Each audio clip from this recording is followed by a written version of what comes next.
Bien-aimés dans le Seigneur, Shalom. Comprendre le combat spirituel. Sur la croix, Jésus-Christ a vaincu toutes les puissances démoniaques. Le diable a été dépouillé de son pouvoir, comme il est écrit dans le livre de Colossiens, chapitre 2, verset 15. Il a dépouillé les dominations et les autorités et les a livrées publiquement en spectacle en triomphant d'elles par la croix. Donc le diable a été vaincu. Il n'a aucune puissance devant les enfants de Dieu, mais bien que vaincu à la croix, l'ennemi continue d'agir dans le monde comme 1 Jean chapitre 5 verset 19 nous dit: le monde est sous la puissance du malin. Donc le monde jusque-là est encore sous la puissance du malin, sous l'influence du malin. Bien-aimé, il est important de savoir comment lui résister. La Bible dit: soumettez-vous donc à Dieu, résistez au diable et il fuira loin de vous. Donc nous sommes obligés de les résister. Et en plus de ça, Ephésiens chapitre 6 nous enseigne comment être équipé pour ces combats spirituels qui concernent tous les enfants de Dieu. Donc, dès que tu as accepté Jésus-Christ dans ta vie, tu t'es converti, tu as décrété un combat dans le monde spirituel. Et sur ça, nous sommes obligés de nous préparer en conséquence. Bien-aimés, le combat spirituel ne consiste pas seulement à chasser les démons, mais ça concerne toute notre vie. C'est un événement continuel et non seulement momentané. Bien-aimés, nous allons découvrir la nature spirituelle du combat et les stratégies de l'ennemi tout de suite. Nous lisons la Bible dans Ephésiens chapitre 6, versets 14 à 18. Je lis au nom de Jésus. Tenez donc ferme, ayez à vos reins la vérité pour ceinture, revêtez la cuirasse de la justice, mettez pour chaussures à vos pieds les ailes que donne l'évangile de paix. Prenez par-dessus tout cela les boucliers de la foi, avec lesquels vous pourrez éteindre tous les traits enflammés du malin. Prenez aussi les casques du salut et l'épée de l'esprit qui est la parole de Dieu. Faites en tout temps par l'esprit toutes sortes de prières et de supplications. Veillez à cela avec une entière persévérance et priez pour tous les saints. Bien-aimés, nous allons aborder 3 points essentiels dans cet enseignement. Le premier point, Éphèse, une ville au cœur de l'idolâtrie et du combat spirituel. Bien-aimés, la plupart des païens d'Éphèse avaient un passé dans l'occultisme. Ils étaient très liés à la sorcellerie, le satanisme et l'idolâtrie. Et leur société était très immorale. Ils étaient vraiment dans le fin fond des ténèbres. Mais lorsqu'ils ont entendu, ils ont écouté la parole de Dieu, ils sont venus vers Christ. Ils se sont convertis.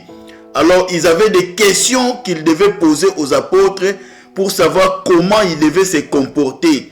Parce que leur vie était vraiment dans les ténèbres.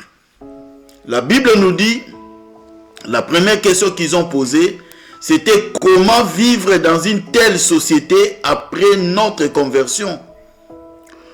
Pouvons-nous être victorieux dans notre situation? Donc ils se connaissaient. Ils savaient ce qu'ils avaient fait avant.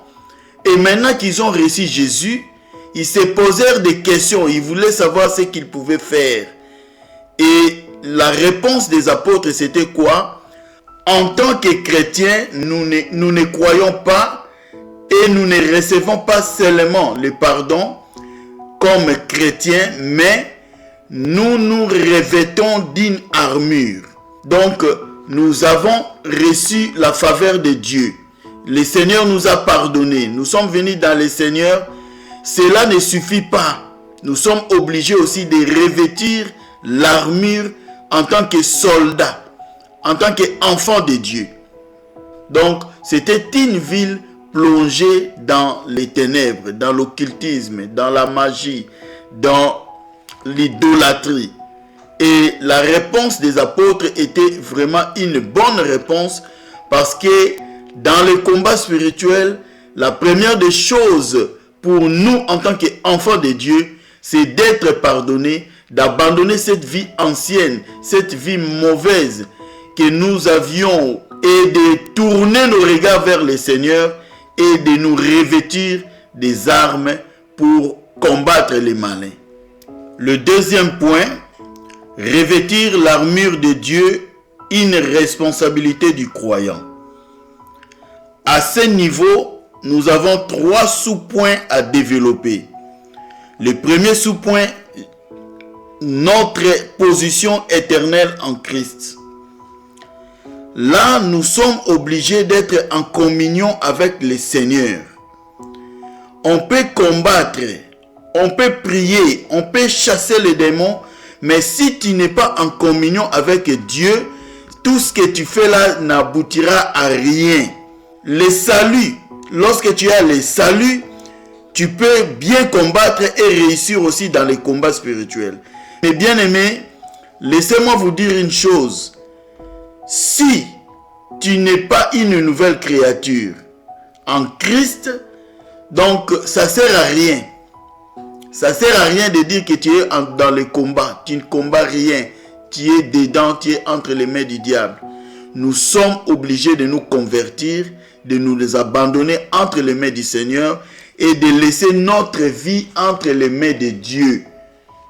Voilà des vérités bibliques mises à notre disposition qui nous donnent la foi pour vaincre l'ennemi. Soyons prudents. Soyons prudents, bien-aimés.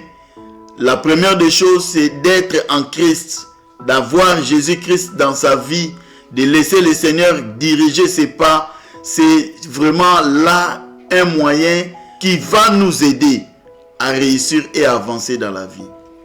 Le deuxième petit point, notre vie quotidienne en Christ. Bien-aimés, ici, il est question de notre vie quotidienne. Tout ce que nous faisons chaque jour, à chaque instant. Et ici, la Bible nous dit, ne laissons pas le soleil se coucher sur notre colère. Ne te mets pas en colère et que tu puisses dormir dans ces sentiments. Nous sommes obligés de nous humilier devant le Seigneur, de pardonner, de nous aimer réciproquement. Si tu n'aimes pas ton prochain, si tu n'arrives pas à pardonner, alors ça ne sert à rien. Ton combat ne réussira pas, la victoire ne sera pas de ton côté parce que tu es loin de la réalité.